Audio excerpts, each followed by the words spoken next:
Hello,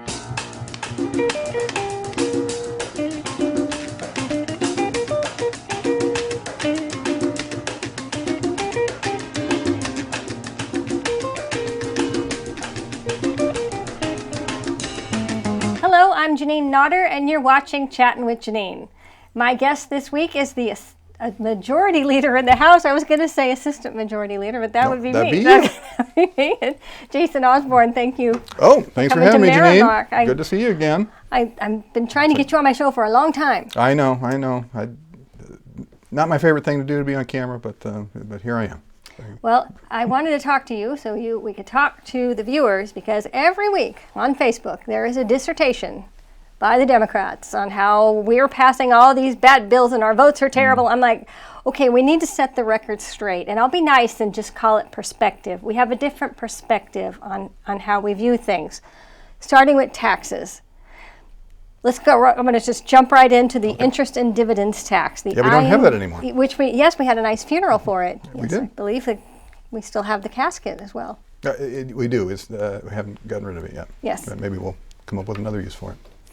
Well, because there's plenty of other taxes we can repeal. Exactly, but with all the chatter, I keep hearing, "Oh, we need to bring that back." What do you mean we need to bring that back? So clearly, people are not hearing both sides of the story on why, when you lower taxes, the economy thrives. So that's what I want to explain. Yeah, sure. I mean, the interest and dividends tax, I think, was probably one of the worst possible kinds of taxes, right? Because the way you build wealth in society is by producing, investing, savings, and I mean that's precisely the wrong thing to tax. If you're going to tax something, tax the things that society does not want, like tobacco or alcohol or country music. Country music. I like country music. I kid, but you know what I mean. Or just consumption generally, let's have user fees to pay for the things that we need. So like if we don't want to pay for roads, we put a tax on gasoline and car registrations and those and have tolls to pay for the roads. Well, this is Merrimack, so you know how we feel about tolls here. We took care of that for you. Thank you. So I have this analogy. Actually, I didn't write this. I prompted AI. I said, explain it like you're talking to a child. So, and this is what AI wrote for me. Imagine you own a store and you charge customers a fee just for walking in. Fewer people will come in. Remove the fee and more people shop. Your overall sales go up. That's what happens when you stop taxing investment income. So there's an old saying that you get less of what you tax and more of what you subsidize. It's very simple supply and demand. They teach you this first day in Econ 101. Right? If you tax investment, you will get less investment, which means less productivity, less wealth creation for your society. So eliminating the interest and dividends tax wasn't about losing revenue, which is what they're saying. It was about gaining opportunity. It gives New Hampshire a competitive edge that sets us apart. I took my glasses off. Yep. Prosperity. Prosperity doesn't come from taxing success. It comes from trusting people to invest, innovate, and thrive. That's right. It'd be hard to say it any better myself.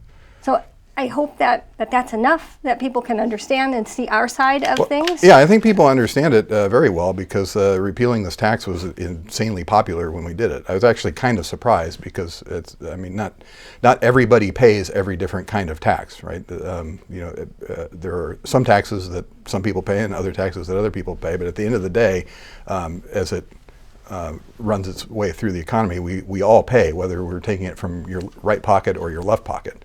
There's a lot of talk right now about we're going to reduce property taxes by creating an income tax. Well, sales tax. They're asking for a sales tax in Merrimack. Yeah. So either way you take people's money, you're still taking people's money. and you can call it one kind of thing or the other, but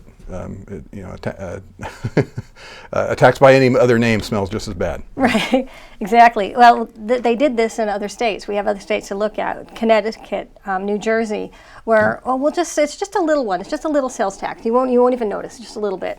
Well, and then it grows keeps going over up. time. It keeps going up, and you still have a property tax, and that keeps going up. So it doesn't work. You're shuffling around, and you're just ending up getting extra taxes every time. I mean, a few weeks ago, the Democrats came out and had a big press conference to promote this income tax scheme that they have, and many other Democrats, of course, came out and said, "Whoa, we don't want to do that." So I said, "Hey, this is a great bipartisan opportunity." So I brought forward an amendment that we voted on the floor to have the voters vote on a constitutional amendment to say, "Hey, no, we're not going to ever have an income tax in the state of New Hampshire." And unfortunately, the Democrats voted against it. I'm not sure why. They said something about process, and they wanted to have a hearing. And so we're going to give them a hearing. So on April 15th, I've scheduled tax day. I figured it'd be a great day for it. So on tax day in the House of Representatives, Reps Hall, we're going to have a hearing on a amendment to ban income tax in the state of New Hampshire forever. So that is CACR 12? CACR 12 will be the vehicle for that. And if folks want to go to noincometaxnh.com, they can read all about that, and they can show up and participate in the hearing, or they can provide online testimony, or they can sign a petition. We give lots of ways to get involved.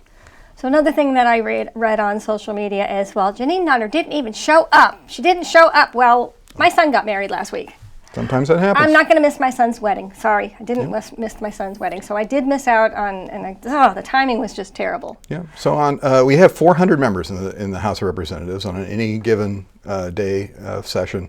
We have about 50 to 60 people that aren't there for various reasons. Sickness, I had an excused absence. My son got married, so. That's the upside of having so many members is there's lots of room for people to take the day off if they need to. I thought you were going to say that's the side effect of having so many kids, because I have 6. Yes, that can happen. They're all grown. But, we have weddings and babies and some I haven't missed anything. I don't even remember the last time I missed a session day. Yep. Well, I mean, you have a big job as I do, so it's important for us to be there most of the time. But it's pretty easy to plan for, because it's every Thursday, right? And you just have to just keep in mind that for those 6 months that we're in session, our Thursdays are going to be booked. Well, the wedding was actually supposed to be in January, but there was a hurricane that it's their fault. Yes, the hurricane destroyed the resort, so they had to find a new one. So it took me out of state. I couldn't help it. Swept away by a hurricane. Yeah. Okay. Yeah.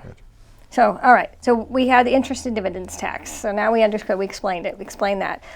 We have business profits tax, business enterprise tax. That's another one they want to bring back and raise.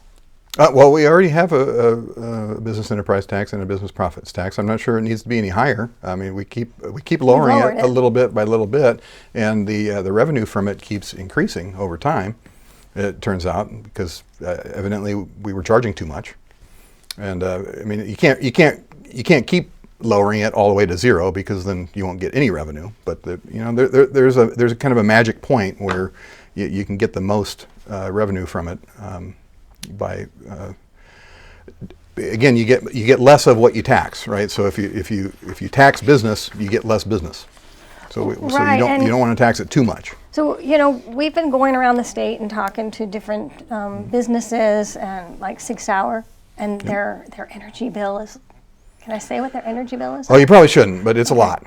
It's unbelievable. And then they have all these taxes. We need these businesses. We need them in New Hampshire to keep the economy going. If we tax them too much, they're going to leave. Yep. I think New Hampshire does a great job of being competitive with our neighboring states.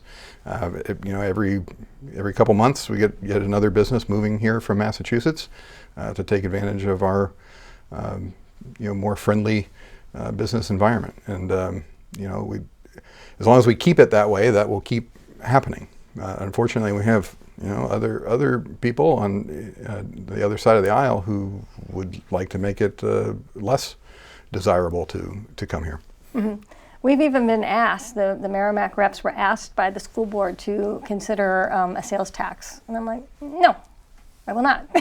Wow. Sorry, Wow. I don't want to pay it, so I'm not going Yeah, to. I don't want to say that it'll never happen. I mean, there may be a point in the future where we can all agree that maybe we have a constitutional amendment to prohibit property tax, and instead we could have a consumption tax.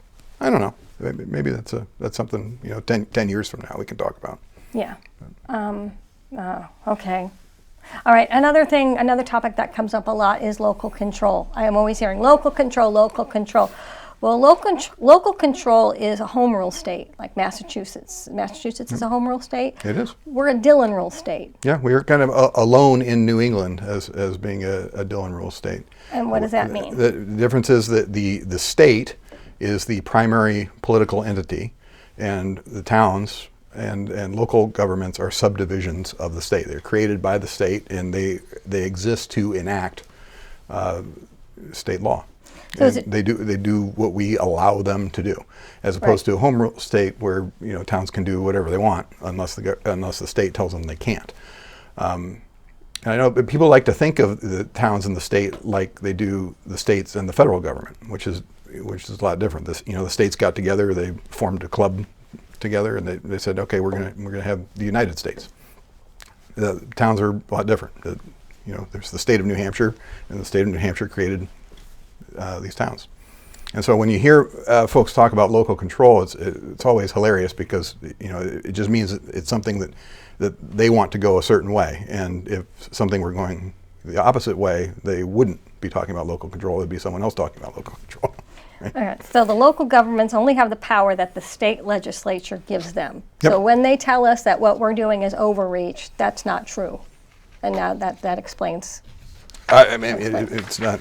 It's just definitionally not so. I mean, in fact, it's been on the ballot before. We've allowed the voters to vote on constitutional amendment to make New Hampshire a home rule state 3 times, just in my lifetime. Oh, wow. And the voters have shut it down every time. They're like, no, because they get it. They don't want any part of that because they see what happens on town voting day, and when 15% of the town comes out and decides to raise their property taxes. Right, and every time, because a lot of people just don't vote in the local elections. They don't come out, and in Merrimack it's in April, and the voter turnout is absolutely pathetic. It's just a small percentage of people, and all the spending bills passed. Yep. It just seems like every year. Yep. So I wish there was just one voting day, always in November, and it was just this is another thing we're trying to do. So just last week we passed out of the House a bill that would put on everyone's November ballot a local school property tax cap or limitation, I guess. There's been a lot of talk about how to handle this. Like, should the state just impose a school property tax cap on every town? And we said, well, you know what? Why don't we just let the voters decide? And just have it be actual local control. If you like your local control so much, we're going to give it to you. So in November, when more like 84% of the voters turn out, we'll see if they want to limit school property taxes, as opposed to the 15% who come out in March. Well, nationwide, New Hampshire is pretty high in intelligence. The kids in the intelligence were like number 4 or 5 in the nation. I've heard that. New Hampshire is the best in almost every possible way. Yes, I agree with you there. I do have a collection of maps on Twitter. So every time I find a map that shows that New Hampshire is better than everywhere else, I add it to the thread, and the thread is growing. It's pretty long. That's a nice collection to have. So that when the school board was telling us this, they brought it up too. They said, but we're 50th. We're on the amount that we spend, and I'm like, we're spending an astronomical amount. How is it not enough? And it just doesn't. Well, I'm not getting it. If we're most intelligent, then as a state, we're spending. I believe it's the second highest amount per student on our schools. Okay, I mean, it's an obscene amount of money. Yeah. And again, they try to distinguish between this is the left pocket, right pocket game again. Oh, it's like, well, the state only pays this much. Well, they're not counting all the local property tax. Remember, the local governments are a part of the state. It's all the state. And we have another bill that is going to be passing out of the Senate this week or next week to state that more clearly as well. Okay, now there's local government, that's like the town government. There we got the school board, that's a government. We have the water district, that's a government, and then we have the state government. And I think a lot of people get confused on where we fall in. I don't like to get involved so much with the local stuff. Rather just I'm the same way. I mean, I always, try to get our members to shy away from, serving in state government and local government at the same time. So I feel like you're getting your hands in too many cookie jars all at the same time. Like just pick one and stick to it, and then maybe bounce back and forth or something. But I remember before I was a rep, and there'd be some issue, and I would call my state representative. It was Pete Hinkle at the time. He was in, and he served with Dick Hinch and Bob LaRue and Dick Berry, Chris Christensen. I don't remember who else was in at the time. But I had an issue, and I wondered, well, why weren't they going to town hall and fighting for me? And I'm like, and I didn't get it. Now I do. But every once in a while, I'll get somebody will call, ask if I would go to the town meeting, either school or town council or planning board, and I'd go just to support them. But rather just stick to state stuff. It's more fun. Yeah, because especially the farther away from Concord that you live. Like you're not. I don't. Yeah, you don't want to poop where you sleep, right? So you go fight the Democrats in Concord, so you don't have to fight the Democrats, that are your next door neighbors. Right. And another thing they like to do is they're always trying to bait me into arguing online on a forum, and I'm like, no, I'm not. Dick Hinch told me, do not go on the forum, do not debate people. Don't get into a pissing contest on social media. No, it's so bad. It's the entire game is rigged against you. So there's no point in going. I mean, they've created these groups all over the state that essentially exist, just to poop on you as a Republican. And they have one of those in my time. Their talking points are the same. Yep. I read on somebody's wall what the Democrats were saying about them. I'm hearing the exact same wording in Merrimack. Yep. I'm like. So every once in a while, I like to just drop a little grenade and then go away. And another thing that I'm hearing actually a lot of places is, the Free Staters are running the state. The Free Staters, I'm like, and then they're calling everybody a Free Stater like it's a bad word. Like, how is being in a free state bad? I don't get that. It's just another terminology like local control, right? It doesn't really mean anything, and people use it to whatever advantage they might have. So someone who likes calling themselves one will call everyone they like one, and someone who doesn't like them, they will call everyone they don't like one. And so you get this. So basically, everyone who is a Republican is a Free Stater now. Oh, I see. Which is so. Well, I remember. I spent years trying to say, like, stop using the word. Don't call people that. I've given up. Like, you know what? They're going to call us that, so just accept it, own it. And like, you know what? You're a Free Stater. I'm a Free Stater. Everybody's a Free Stater. I know the Speaker of the House, Sherman Packard. Him too. Okay. He likes to say, I was a Free Stater before you were born. So. I know we moved here in '98, and I remember because I used to watch the news every morning when the kids were getting ready to go to school, and I remember I think it was Aaron Falo saying, "We're going to get some new neighbors," and that was the first time I ever heard about that. We have a mutual friend. Somebody, when people ask her, "Are you a Free Stater?" she says, "Well, yes, I am." And why did you move to New Hampshire? Like, well, you moved to New Hampshire because we're the best state. Yeah, I believe that 70% of the people who live in the state weren't born here. So I mean, we all came here for a reason. And don't ruin it. Don't ruin it. Don't make it like the other states. That list of maps on my Twitter is pretty much the reason. I mean, it's the best in almost every possible way that you can imagine. We should get wallpaper made out of those maps. Yeah, we could do that. That'd be Put them up in my office along with all my hate mail. Well, your hate mail. Oh yes, I saw your big box, and I looked at them. I'm like, they all say the same thing. Different, some very nice handwriting. I was very impressed with the nice, neat writing. Yeah, they do a good job. Yeah, good penmanship out there. They all had the exact same wording though. I'm like, one after the other. I'm like, wow. So, I'm impressed that you keep it. I always just Oh, it'll go eventually. Whenever make a trip out to the dumpster, it'll go away. But, Well, so we have like 7 minutes left. oh my goodness, what are we going to cover? I'm going to do a whole show on its entirety on EFAs. I don't have time to get into it now, but that's another thing, that education freedom accounts that the Democrats absolutely hate. And it's like, well, one thing we can say is, well, rich people have always had school choice. They've always had the option of doing what they want. This opens it up so other people can't. I wish we had charter schools for some of my older kids. I have 6. Some of the older ones did not do well in a public school. Very, very shy. One of them would have thrived if we had the Academy of Science and Design around when he was younger. I really wish that they were around in hindsight. But yeah, I think charter schools have really opened people's eyes to the fact that kids are they're different. Every single one of them is different, and you cannot possibly imagine that putting all of them together in the same room is going to be conducive for positive outcomes for everyone. So being able to have different kinds of schools for all the different kinds of people is it's just so important. So in fact, we just passed a bill out of the House this past week to have a study commission over the summer to investigate the possibility of turning more public schools into charter schools, perhaps every public school into a charter school. Wow. Like if this model works so well, and people are very concerned about their local property taxes. Charter schools are not funded by local property taxes. They're funded, just from business taxes and all the other kinds of taxes that the state brings in. What if we just funded all the schools that way? Your local property tax could go to almost zero.